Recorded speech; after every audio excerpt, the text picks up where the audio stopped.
Shopping, planning, and cooking food really can be simple and stress-free. Imagine having your weekly shopping cart filled for you and your meals for the week decided on.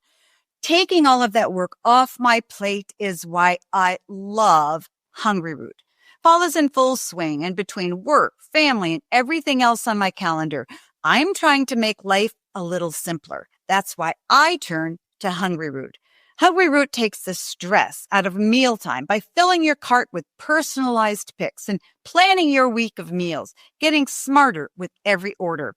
With over 15,000 recipes to choose from each week, many ready in just 15 minutes or less, and a wide grocery selection, it's easy to find options that fit your whole family's tastes and nutrition goals. Last week, I had their yuzu baked salmon with asparagus, and it was absolutely delicious, light, flavorful, and ready in minutes. I didn't have to think, plan, or run out of ingredients. Hungryroot just knows what works for me and helps me eat well, even when life gets busy. Take advantage of this exclusive offer. For a limited time, get 40% off your first box, plus get a free item in every box for life. Go to hungryroot.com/Dr. Meg and use code Dr. Meg. That's hungryroot.com/Dr. Meg. Code Dr. Meg to get 40% off your first box and a free item of your choice for life. hungryroot.com/Dr. Meg. Code Dr. Meg. On today's episode of Parenting Great Kids. Every behavior we see in a child has purpose and meaning behind it. It's not just to drive us crazy. It's not just to make us annoyed or frustrated. You know, you and I see people in their 30s and their 40s and their 50s still aching for their parents' approval and connection. And Dad, will you finally say I'm okay and I'm good enough? And that goes on for years and years and years. Years. I think our depression and anxiety in our generation for sure stems from that. Welcome to Parenting Great Kids. Here's your host, Dr. Meg Meeker. My special guest is Tia Slightman, and we're going to be talking about discipline.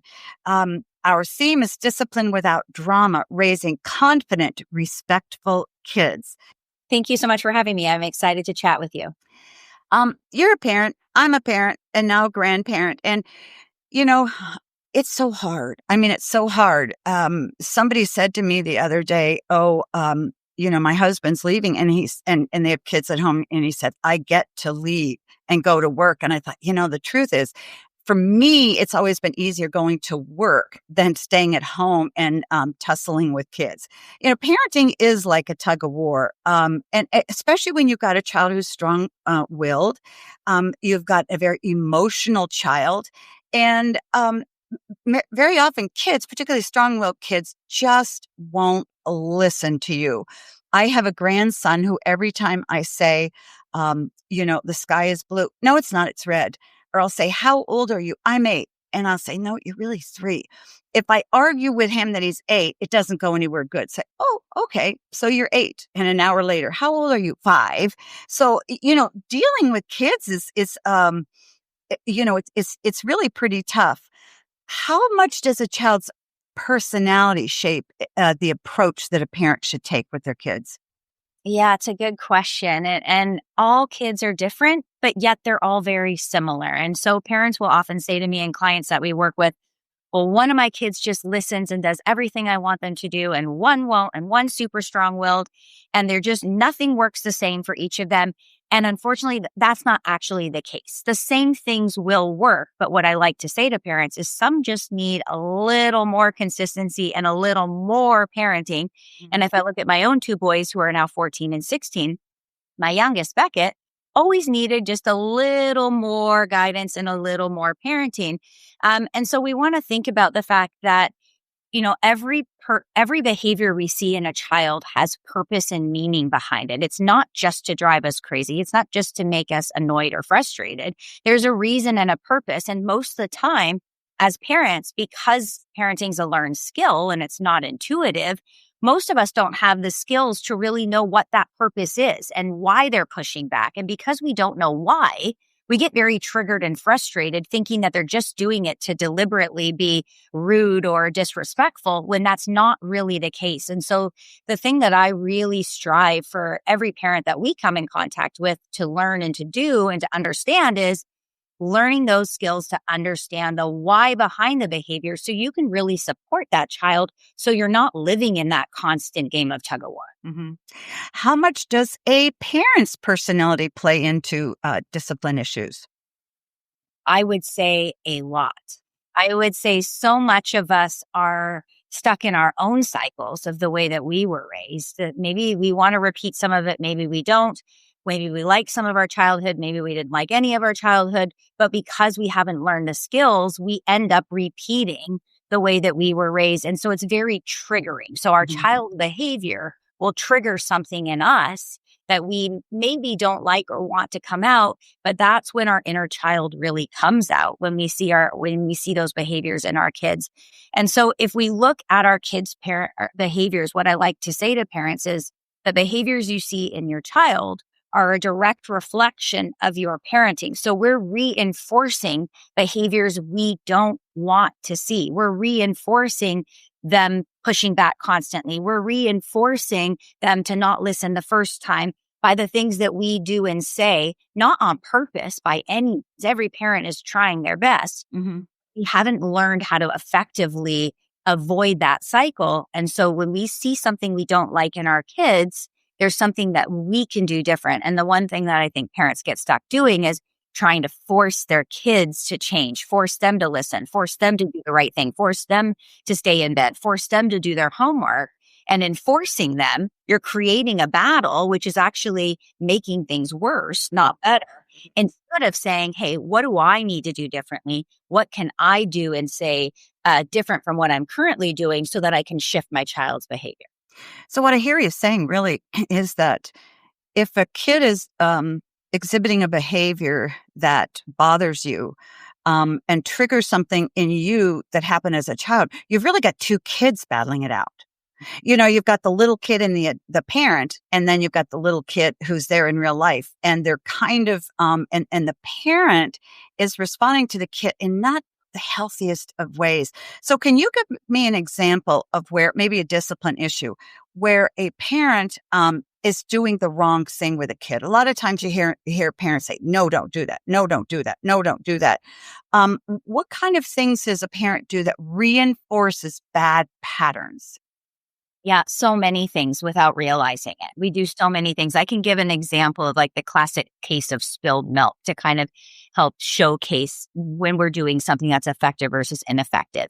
And so if we look at our parenting styles, there's really like three core parenting styles: that authoritarian, that I like to call the overpowering tiger, where you're to listen because you said so. And that's where we get stuck, really punishing more often than not, yelling and reminding and empty threats and taking things away and putting our kids in timeout and overpowering them.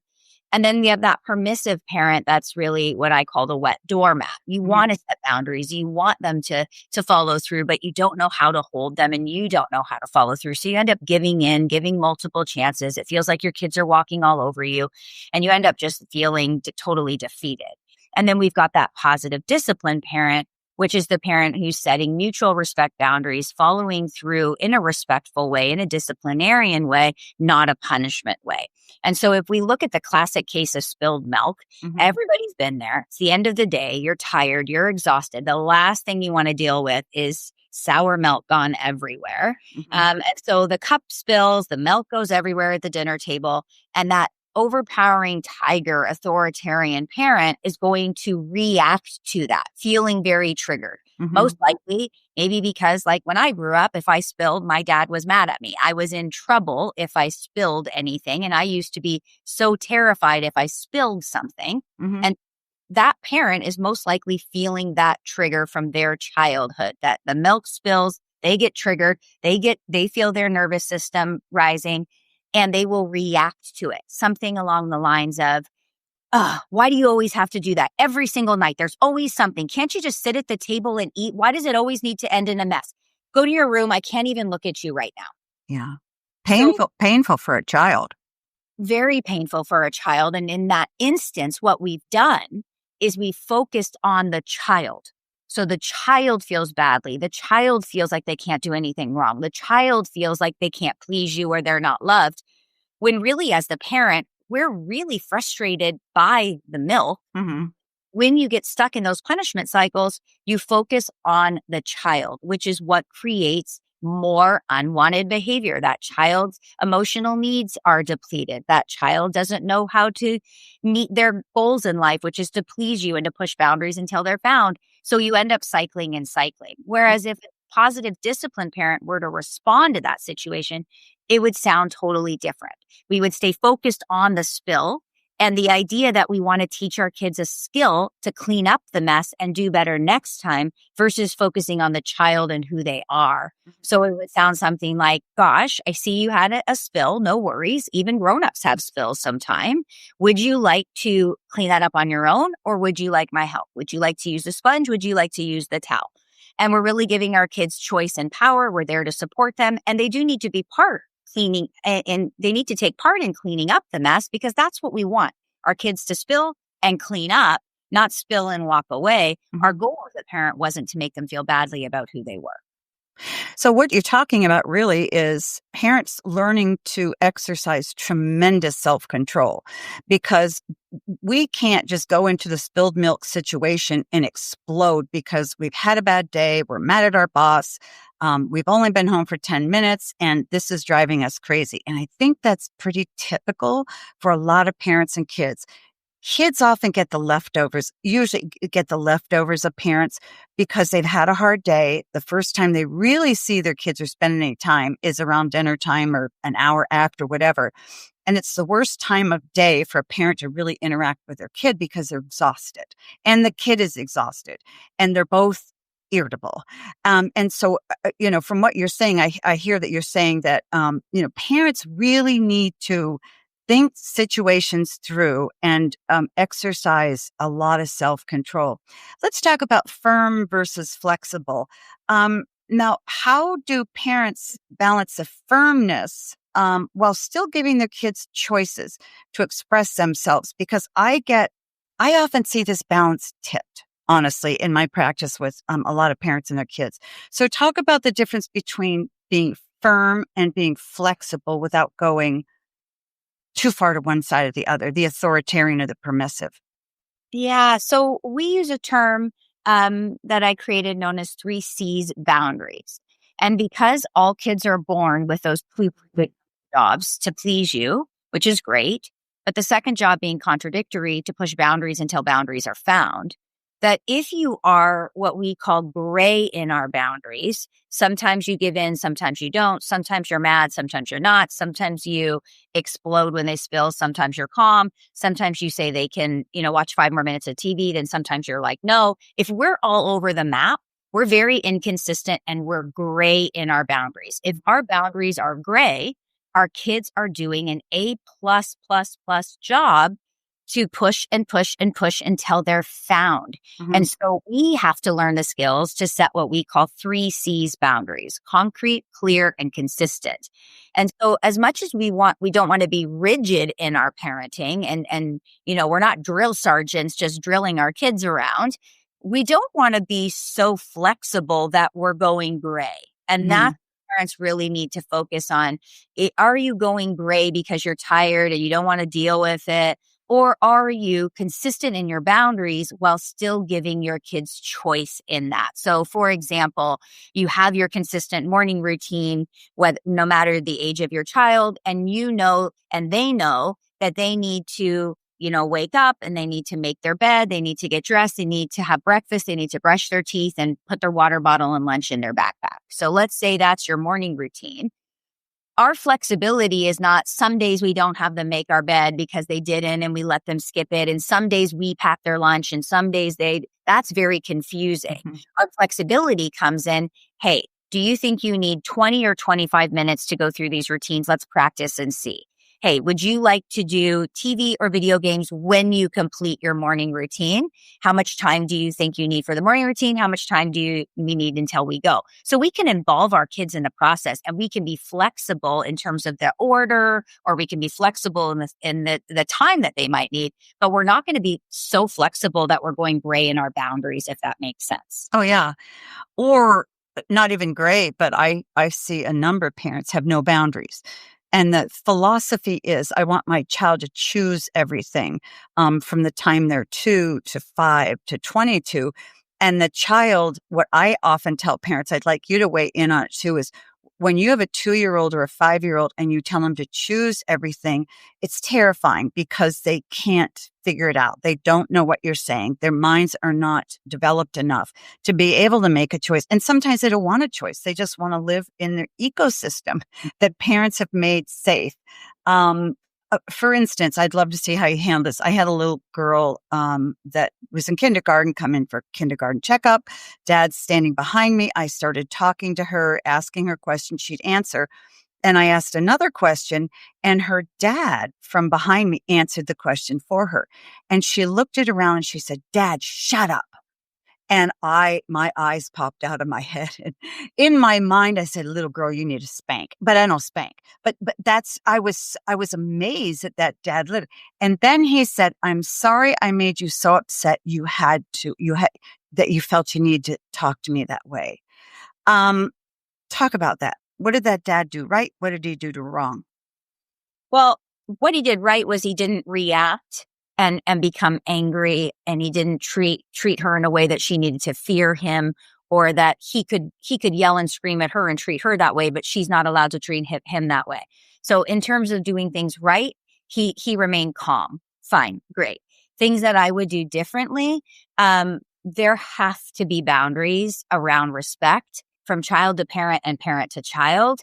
And I don't think it's right for a child to say shut up to their parent. I don't think it's right for a parent to say shut up to a child. And I think we really have to look at that, and we have to role model that. And there needs to be a discussion. Now, maybe that discussion is in that moment. Unfortunately, that's not kind. We can talk about it later, and he doesn't need to talk about it in front of you and embarrass her in front of you. But there does need to be a discussion around that, and there need to be boundaries. Boundaries create, like you said, safety. But every relationship in the world needs a guide, a teacher, and a leader, and especially for kids. And if we are letting kids say shut up to people, and we're letting kids, think that that's okay, we're doing them a really big disservice, in my opinion, not teaching them how to actually express their feelings in a respectful way, because she can have her feelings and she can be irritated that he interrupted her, but she needs to have guidance on how she can express that in a respectful way. Mm-hmm. Should she have been reprimanded after they left my office? So, you know what? I always hesitate on the word reprimand, because I really am under that discipline umbrella. And I really think what I say to parents is, the first time you see a behavior, no matter what, the first time you see it, that's information for you. So where we fall into punishment is in that moment. If we use that as an example, she does that, they leave the office, and he says, "That's it, you're grounded, no video games this week, no TV tonight," whatever it is. And he takes something away, anything he wants to take away, because he didn't like what she did. He now has all the power. That's where you're really going to see strong-willed kids push back to the nth degree. So we really have to be careful of that. So we use it as information. So if that's the first time, let's say, for this instance, that she said shut up to him, then he would need to have a conversation with her and figure out what are his boundaries about using inappropriate words or hurtful words or disrespectful language. Really go through and teach and train to her what can be done and what shouldn't be done, and then have the consequence for next time. So from now on, when you choose to use those words and say those words to people, this is going to be a consequence for choosing those words for next time. Otherwise, we're never giving kids the control or the power or the ability to do better. We're just saying, you did wrong, you need to be punished. You did wrong, you need to be punished. Instead, hey, you know what? That's not okay. Going forward, this is what we need to see. And when I do see that behavior, this is what's going to happen. Now they have the power and the control to do what's appropriate and like the outcome, or do what's inappropriate and not like the outcome. That's how you get to a place where your kids will do better the next time and actually build trust in you and your relationship.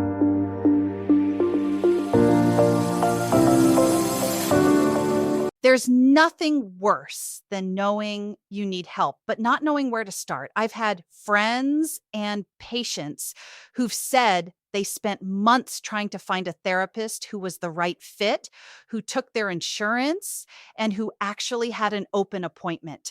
And this is exactly why, I'm so glad companies like Rula exist. Rula is a healthcare company that makes mental health care affordable and easy to access. With Rula, you can get matched with a licensed therapist who fits your needs and your schedule. In fact, you can book your first appointment as soon as the next day. They take most major insurance plans, and many people pay as little as $15 per session, sometimes even $0, depending on your benefits. You don't need to figure it all out on your own. Rula will help you find the right provider, get scheduled, and stay on track toward your goals.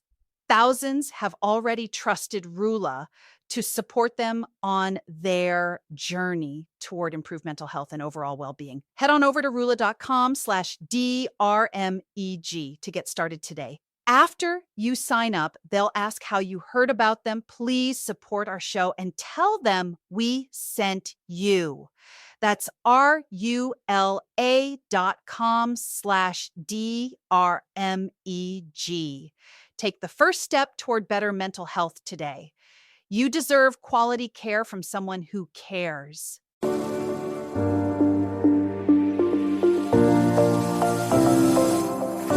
It's interesting. Often when I see this, when you tell a child not to do something or it's unacceptable, they turn around and do the exact same thing over and over and over again to see what you're going to do. So say it was, say she'd done it. That was the 10th time she's done it. Should she have consequences, and what should the consequences look like? Yeah, so I wouldn't say the 10th time for sure. I'd say one time is information, and then we set our boundaries. So parents get stuck saying boundaries. That's where the 10th time would come in. I told you not to do that. You know that's not okay. Knock it off. Don't do that. Don't say that. And we're just saying things over and over and over. Saying boundaries won't work. We actually need to set boundaries. And so to set boundaries, you need 3 steps. You first need to identify what your expectations and boundaries are. A lot of times we think we know them. They kind of live in our head. And then we expect our kids to know without us actually tabling it and teaching it. So really identifying what your boundaries are. So in this case, saying shut up or, in a rude tone or in not a rude tone, the word shut up is not acceptable. Mm-hmm. So from now on, that's not a word we use when we're speaking to somebody. So that would be your expectation and your boundary. And then step 2, we need to do what I call TTP, teach, train, and practice. So you would sit down with your kids and you would make sure for younger kids, maybe you've got a list of words that are unacceptable. Maybe you've got a little chart that they can refer to. Maybe you're gonna go through and you're gonna role model that. Let's say, what could we say if we're feeling frustrated? What shouldn't we say? Let's practice it. You do it incorrectly and have them correct you and say, no, not that word, mommy. Instead, we need to use one of these words. So you need to actually teach and train and practice your boundary. And then step 3, what would be your follow through? So your follow through might be when you choose to use those words, you're telling me that you're having a really hard time managing your body. And so we're a little, so when we're having a hard time managing our body, you're telling me that you're tired and we need to get to bed earlier. Or you're telling me that you need to go into the washroom and use inappropriate words by yourself because being out here, these words are not words that we're using. There's a variety of things you can do depending on age, stage, development, and what the actual situation is. So coming up with consequences is something that takes time for parents to learn how to do. But we do need to have a plan in place, or you will be stuck hearing her say it 10 times, which will only frustrate you more, and you'll get stuck trying to force her to stop, which won't work. What about the 16-year-old who continually says, shut up to mom and dad? Yeah. So what I say to parents is what we talked about in the beginning. Why? Why is the child so angry? why is the child saying shut up? Are you overpowering your kids? Are they overpowering you? Do you not have your systems in place? And so one of the things that we do with parents is we use a tool that I developed known as the Behavior Needs Roadmap. And this is a roadmap that identifies all of your kids' needs. Kids have basic needs of sleep, nutrition and meal times, security and transitions. They have emotional needs of power and attention. And they have their lifetime goals, which are linked to our skills. So their goal to please you and push boundaries until they're found, which links to our parenting skills, which is to set concrete, clear, consistent boundaries and follow through with discipline and not punishment. If any of these areas on this roadmap are not met, your kids are acting out, trying to get these needs met. That's why parenting is such an important skill to learn to set our kids up for success. So if your kids are overtired, they're battling you at meal times, they're picky eating, your boundaries are gray, you're punishing, you're taking their phones away, you're constantly forcing your teenagers, everything's just this negative cycle, they're not going to listen to you. They're not going to do. So you're going to live in this cycle until you say, I need to overhaul. I need to figure out why my kids are acting out, what needs are met, where are the gaps in my parenting, and how can I adjust this myself to adjust my child's behavior. It isn't the 16-year-old's responsibility if we haven't been parenting in a way that set them up for success. So if the 16-year-old is saying shut up repeatedly, what you're saying is somewhere along the way, the parents allowed things to get into a negative cycle, and then things got things escalated. So at that point, because I see this quite a lot, the parents of the 16-year-old should say, wait a minute, rather than focus on the kid's behavior, to ask the question, why is the child acting that out, and how can I respond differently to it? Is that kind of what you're saying? Yeah. And this is the thing. We look at our kids' behavior and we're stuck on the surface. And we see that behavior and we don't like it and we just want it to stop. And it's not that I don't want the behaviors to stop, because I have 16-year-old son and he wouldn't ever tell me to shut up and I wouldn't want him to be doing those things. But we've got to do the proactive work. So when we look at really positive parenting and effective parenting, I'd say 90% of your work is proactive parenting, getting things set up for success. And then 10% is that response period where there's going to be an issue and we need to deal with it because nobody's perfect and kids are growing and they're pushing the limits and they're trying to test the waters, and that's normal. But we have to know how to handle that in an effective way. And so I would encourage anybody who's listening that if you are stuck in a cycle, especially with teenagers, that's very negative, you most likely, when you reflect, had the same cycles as toddlers, and it's just continued to grow as it's going on. They were either pushing the limits and didn't want to leave the park and you didn't know how to handle it, or they were getting in and out of bed 92 times, or they wouldn't get off their device, or they wouldn't do their homework, and now they're frustrated. And it all, problems don't go away unless we resolve them. They just change form and actually escalate as the kids grow. Mm-hmm. Sometimes there's more than a discipline issue. And I often tell parents that, we always come into parenting with a preload. There's these things that we experienced as kids with our parents that are going to have a big effect on us when we parent our own kids. But a lot of times discipline isn't really discipline, what parents are doing. There could be depression or anxiety. There could be trauma. And how do you talk to parents about seeking more care, either for them or for their kids? Because you recognize, wait a minute, this isn't all coming together here. There's something deeper going on either with the kid or the parent. How do you approach that with a parent? Yeah. So that tool, the Behavior Needs Roadmap that we talked about, is like your gold ticket or coin to figure out when you need further support, if you need further support, and what's going on. So the parent who has gaps in that roadmap, you've got variables left, right, and center, and you're guessing what's wrong and you're not sure. And so parents similarly will come to me and say, I think my child has ADHD. I think my child has anxiety. I think my child might have oppositional disorder. I think. Well, we want to know. Mm-hmm. And if you are stuck, yelling and reminding and power struggling, and your kids are upset and you're upset and the boundaries are gray and everything's all over the map and your meal times are full of, empty threats and bribes and rewards with dessert and everything's just feeling stressful, we don't know what our kids need. So could the anxiety be because of the environment we've created?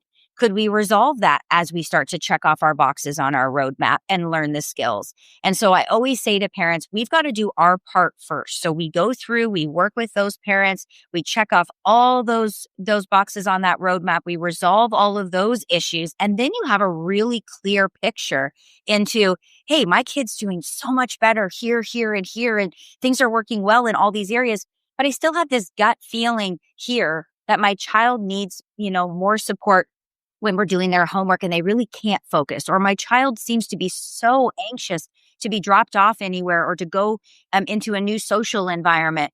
And then you can say, hey, well, maybe a counselor or a psychologist or somebody might be helpful for them. But if you don't know what you need and we continue to yell and remind and power struggle, and then we say, hey, by the way, you need this extra support, you need to go do all that, we're putting all of the blame on our kids and we're not doing our part as parents. If you and I have learned anything in this, parenting coaching, it's that you never help a child alone. You help the team. You help a parent and a child because the parents really have the answer. We're really training parents as much as training kids because, often parents will say to me, here's my 16-year-old kid, do the best you can and kind of give her back to me when everything's pretty good. And I say, it doesn't work that way. If you want me to help your child, and I'm not a psychologist, pediatrician, if you want me to help your child, I need to be working with you too because you're a unit. And I have a child come in who was locked in a closet for on and off for about 3 years, 6 years old, doesn't talk much, but then was given to an adoptive family, lovely family, working very hard. And this kid acted out, was violent. And even with me, and I've been working with him for a long time. And I know that's an extreme situation. And I know obviously there's mental health issues going on, but this kid's young. Where would you tell the parents to start? Because if we can't help parents in the first few years they have this child, the concern is, and it's a very real concern, is that the parents will throw their hands up and then he'll be in a foster situation. And this is how kids go, foster care to foster care to foster care. Is there hope for that child? And if there's hope, how would you instruct the parents to parent this 6-year-old? Mm-hmm. That's such a sad situation. Oh, it's terrible. It breaks my heart.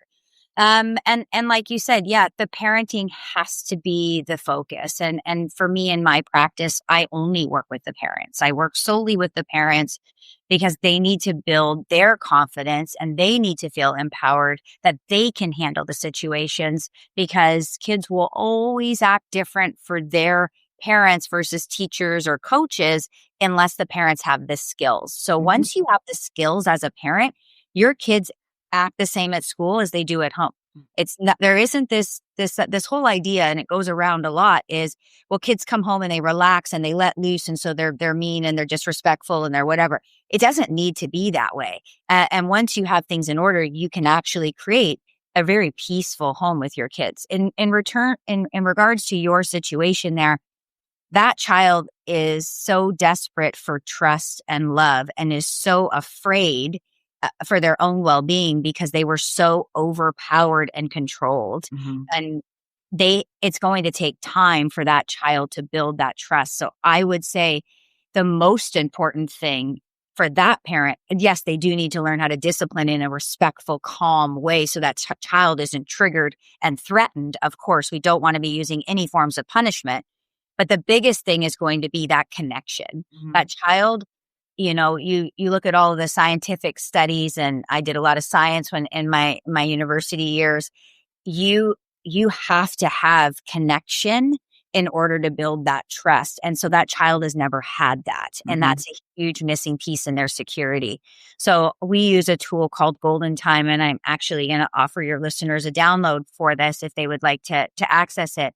But it's, 5 simple ingredients. It takes 10 minutes. And of course, the more you can give, the better. But it's a way to really connect one-on-one and to give that child control and choice on what they want to do, to build their interests, to build your bond, and to really be focused on them and solely on them without your phones and without distractions, so that you can build that bond and that connection. So more than discipline for that child, the bond and the connection is going to be what's number one. Because I've done a lot of studying on attachment, and I'm sure you have too in those earliest years. So for this 6-year-old who never really formed strong attachments in the first 3 years of life, can they be built later on in life, or is it, the parents miss the mark and it's too late? I guess science is science, and some of it, I guess, we'll never know. But I always say every child deserves whatever we can possibly give them.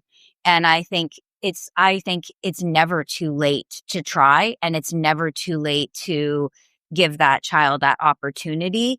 And again, that child is only 6. And a lot of people have had a lot of horrific things happen to them and really turn their lives around. And I think if that child has the opportunity to have a set of parents or a parent who is willing to try, I would not give up on that child. I love it. That's exactly what I say. It's never, ever, ever too late, because, you and I see people in their 30s and their 40s and their 50s still aching for their parents' approval and connection. And Dad, will you finally say I'm okay and I'm good enough? And that goes on for years and years and years. For years. And I think our depression and anxiety in our generation for sure stems from that, because we're not worthy unless we've succeeded, or we're not worthy unless our parents have told us we are, because we never had that true connection and bond to build internal drive and internal worthiness. Well, and that's why parents today are so lucky to have people like you out there and, talking about building those connections. And here's where you start. If you never had this, okay, and a lot of parents who are parenting their kids right now, who have a 12-year-old, an 18-year-old, they never had that connection. So if you don't have it with your own child, be about the business of starting to figure out how to form a connection now. Break that cycle. And once you learn to connect with your child and your child connect with you, guess what? Your life is a whole lot more fun. One word of encouragement that is the most important parenting advice tip you would have, not just for all parents, but particularly for the single moms out there. I would just say, it isn't that you aren't enough. And I think that single parents sometimes feel like they're not enough and their kids aren't going to have enough, and it's not the right emotional, level, and they're without, and they're not. And I think that if you are a single parent and you are doing your best, then that is enough, and it is enough for you, and it is enough for your child. And just to not compare yourself to others, because, I'm a parenting coach, and I was raised by a single mom, and I have 2 boys, and I happen to be married, but there isn't a right or wrong in terms of what your child is being raised, and whether it's a single home or a home with 2 parents. Tia, this has been great. I sure appreciate all the work that you've done. If our listening audience wants to get hold of you or wants to get that download you talked about earlier, how can they find you? My Instagram name is Tia, Tia Parenting Coach. And just DM us the word Meg. That'll be easy. You'll know that you found us from this amazing podcast. Tia, thanks so much for joining me today. Thank you so much for having me. It was a pleasure. Many professionals invest in an executive coach for personal development and a trainer for physical fitness. Now you can hire me, a best-selling author and expert coach, to help you raise great kids. I've over 35 years practicing pediatrics and an extensive experience decoding what your kids need, and think about you. I've helped countless parents just like you. You can talk directly with me through private or group coaching. I'll listen and provide a customized plan to help you be the best dad you can be. Sign up now through the link in the episode notes. Your kids are counting on you. Let's make your family's future brighter together.